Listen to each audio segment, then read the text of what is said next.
Welcome to Capitalizing Your Life, the podcast that shows you how to take control of your money, build lasting wealth, and create financial freedom using the infinite banking concept. If you're ready to make your cash flow work for you instead of someone else, you're in the right place. Here's your host, Glenn Yaney. Today, my guest is Harper Jones with Life with Leverage. Welcome, Harper. Hey, Glenn. Thanks for having me. Looking forward to a nice, productive conversation. Yeah, the first time we've ever talked, you got my attention by, I think you figured out a way to wholesale a mobile home park, and then you created equity for yourself, which was awesome. I just love that story. Yeah, real estate's a very creative avenue, and there's so many ways you can structure deals. So if we want to touch on that during the podcast here, we totally can. And I know you're in mobile home parks and real estate as well. So it's nice to go back and forth and have conversations with people who understand. Awesome. So before we go into that, we always start the conversation with, what was the problem that you saw before you got into IBC? Sure. So IBC, or infinite banking concept, as you know, Glenn, it was maybe January of 2019. I had heard about infinite banking, specifically Becoming Your Own Banker, the book by Nelson Nash. A few people had brought it up. I had a little bit more of a closed mind, and I was like, it just kind of sounds like too good to be true. That January, we spoke at a real estate meetup. An individual also in the infinite banking field came up, talked about it, and I'm like, I'm open-minded enough at this point in time, which was January 2019, to read the book. So I bought it. It's like, this is intriguing. This is interesting. Got some more books, and then was trying to learn from others about how to best implement it the Nelson Nash way. And so you asked the main problem it solved, or solved for me. Mm-hmm. And we were so focused on real estate because we were buying residential real estate, starting to enter into some commercial real estate. Well, putting money within real estate is not easily accessible most of the time. It's very capital intensive. You may not have cash flow when you expect it. You might have to keep reinvesting for a while. Some CapEx could come up. And what I was realizing is I would overly invest what cash I had and not leave enough cash on hand. But when I had more cash on hand, I would always be like, well, I want my money to go to work for me. Where can we put that money to work in a safe, guaranteed, liquid environment? Like, what is a better savings vehicle than a money market or a savings account? And the answer, clearly, as I got more educated on the concept, was infinite banking and utilizing a properly structured whole life insurance contract, because in essence, you are creating your own bank and partnering up with these mutual insurance companies and letting that money go to work on your behalf, but they're doing the work and you can go access it very easily. So hopefully that makes sense. A little long-winded, but I want to walk through my way of discovering how it made sense for me. Yeah, I love it. And I have a similar story. And I think that the main thing with infinite banking is we're kind of like being more intentional with our capital. And when you put your money into that policy or repaying a loan or whatever the case is, it's like the physical aspect of taking a loan and borrowing to go buy more real estate. It's like, or whatever it is, using it for CapEx. It's like you start to measure these things in your life. And I think whenever I'm have it in my cash account, it just flows through my fingers very quickly. But whenever I'm able to like borrow, it actually means like this is an investment and I'm taking it and I'm putting it over here. Yeah. So Glenn, what you're describing is how money is exiting your account. Well, you need a forceful savings vehicle. You need a pay yourself first account. How do you get money out of an environment that's more easily accessible? Yeah. Where you don't think twice and it's going out the door. Well, if you're funneling it through infinite banking, you do think twice before accessing the cash within that policy. And while you can get it within a couple business days, usually, it is better, or a better alternative than, say, a traditional bank, because you're stacking up more capital by repaying your policy loans or paying fresh premium in there. And I'm sure you found that you keep more of your money versus spend or maybe overly invest it without thinking twice, now that you're practicing infinite banking yourself. I mean, even in being in real estate, I think it's almost like addicting. Like when you start to buy real estate, you want to buy more real estate. And it just turns into just like with what you were saying, I have totally experienced it. And I don't know if I can see myself going into that direction where I'm overcommitting. We're putting offers out and I have one under contract and I'm looking to buy another one. And it's like there's money in my bank account now, but it could quickly dwindle very quickly. And I think that's the other thing is that we're trying to be more intentional with our capital to where we don't get ourselves in these jackpots that I tend to put myself in. Yeah, correct. You got to be disciplined to choose the proper deals. Maybe you flip a deal off. Maybe Yeah. you try to keep the better deal or one that fits better with your portfolio, or maybe you pass on some or tighten up your criteria because you don't want to get in a position where you don't have as much capital on hand. Hey guys, if you'd like to learn more about the infinite banking concept and how to flow your capital through your own financing system, my team and I are here to help. With over 35 years of experience, we can guide you in building a properly structured whole life policy tailored to you and your family. See the scheduling link below. Now, back to the show. So yeah, let's talk about ways that IBC has helped you because I like to talk to, guys like you. You're like an owner of your system. You go out and you buy real estate. Tell me about a time that it's benefited you through having that access to capital. Yeah, sure. So I could tell you about one deal me and my brother had bought back in December of 2021.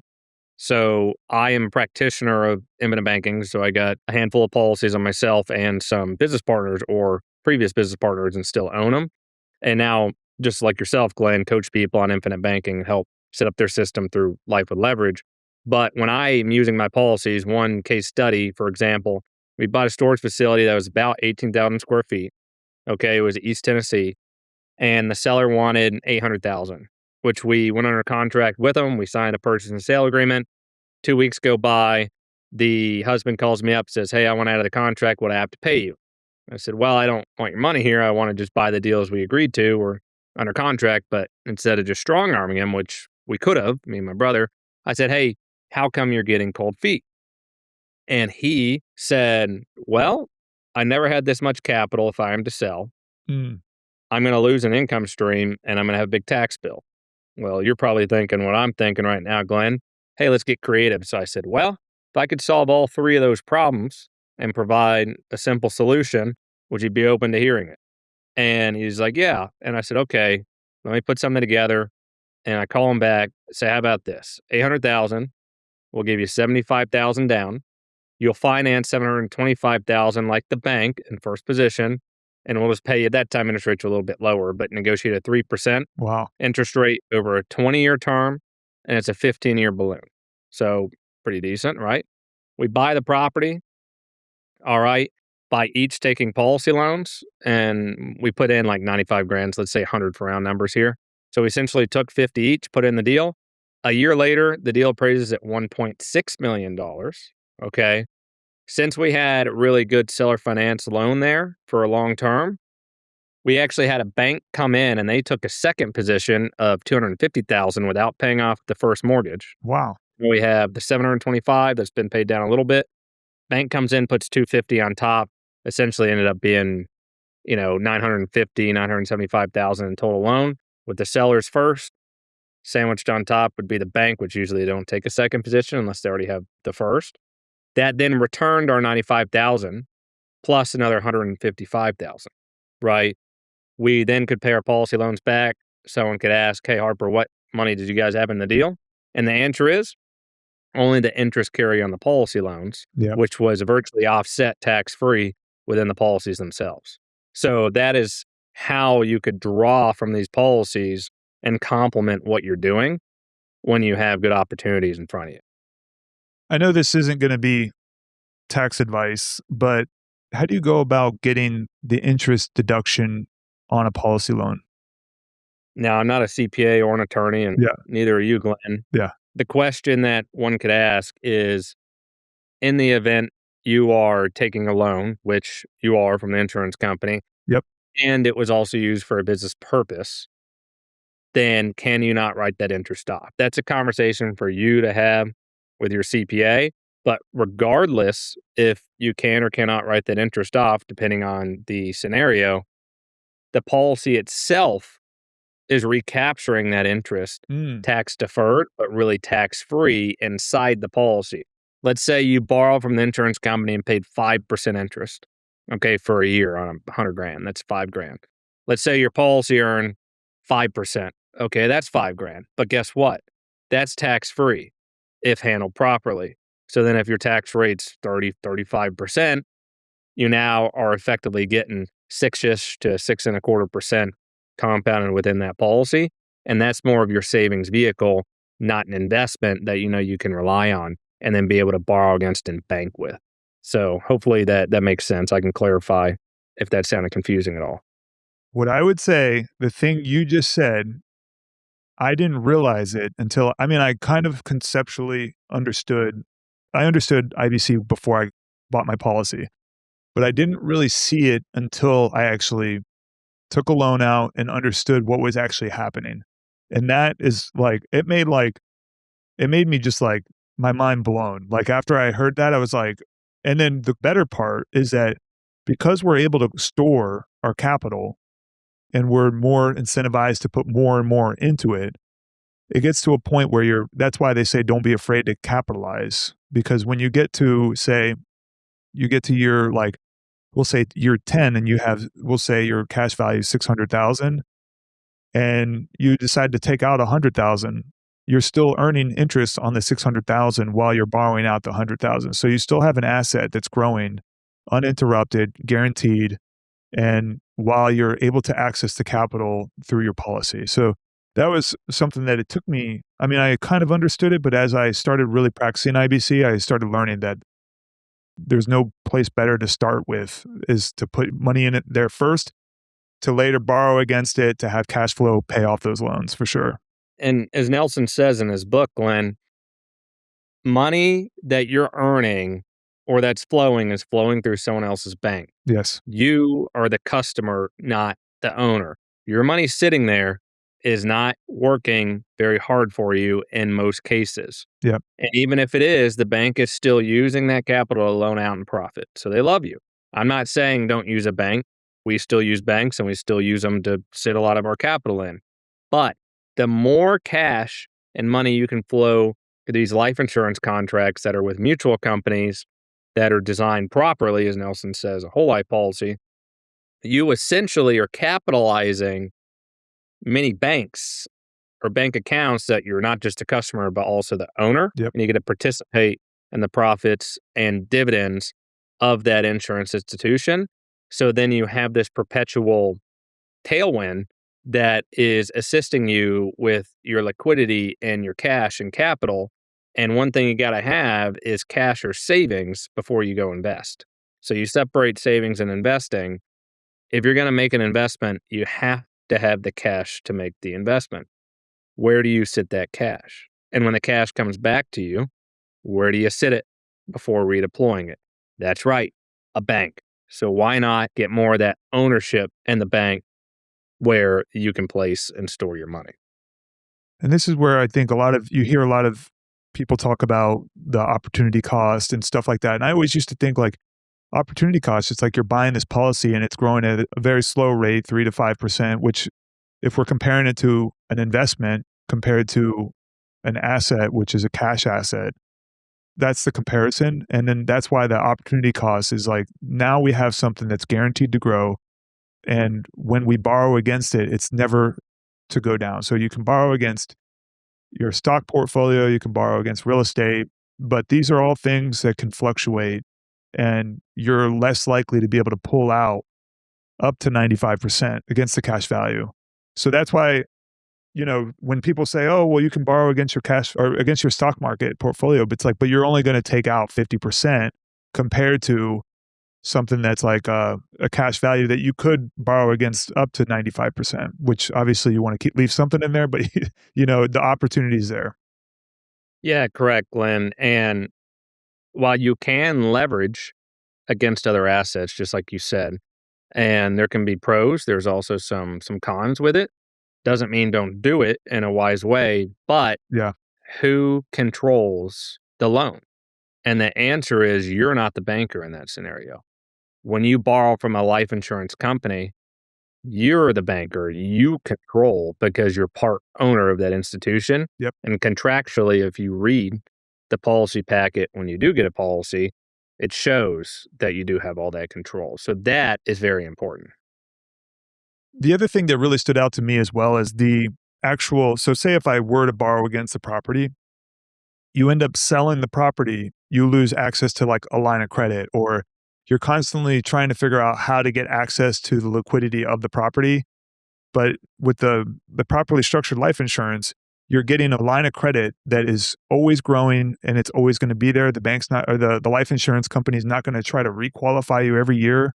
We have a $100,000 line of credit with the bank, and every year they ask for all three partners' tax returns and the business tax returns, and they're just trying to figure out whether they're going to continue to keep the line of credit open.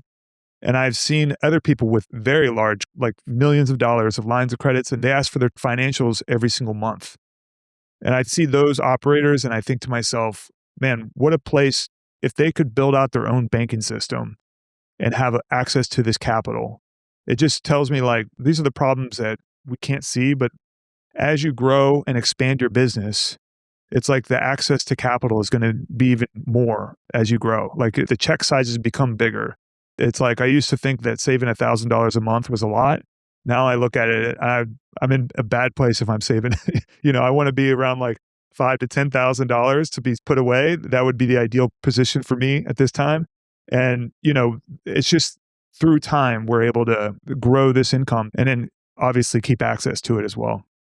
Yeah, that's correct. It takes time to capitalize or build, just like starting a business or going to school, investing in your education, or going to the gym. It doesn't happen in a day, doesn't happen in a month, doesn't happen in 6 months. It takes years to get established. And while you can start infinite banking and use it right away, the real benefits come when you have long-range thinking, and that's really important. So whenever I'm looking to work with someone and they're interested in infinite banking, they have to have that mindset. And I'm sure when you're having conversation with people, Glenn, if they're, hey, how much cash value, which is the cash you can access within the policy, do I get year one or year two? And it's like, while it's something you should consider, there's a lot of levers that are being pulled behind the scenes. You might be giving up middle and long term. So there's just much more to the picture than someone looking, just in the next 6, 12, 18, 24 months with this concept.